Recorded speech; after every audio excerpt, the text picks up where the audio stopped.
દર્શક મિત્રો, આપ જોઈ રહ્યા છો વર્ધમાન 24 ન્યૂઝ. વર્ધમાન 24 ન્યૂઝને સબસ્ક્રાઇબ કરો, લાઇક અને શેર. સુરતથી ભાવનગર આવતી લક્ઝરી બસ નારી ગામના પુલ પાસે રોડ નીચે ઉતરી જતા લોકોમાં ભારે મુશ્કેલીઓ.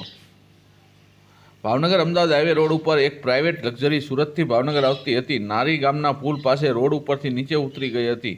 લોકોમાં ભારે ખળભળાટ મચી ગયો હતો. કોઈ મુસાફરોને જાનહાનિ થઈ નહોતી. ઘટના સ્થળે પોલીસ પહોંચી ગઈ હતી. Reporter Firoz Malek, Bhavnagar, Vardhman 24 news.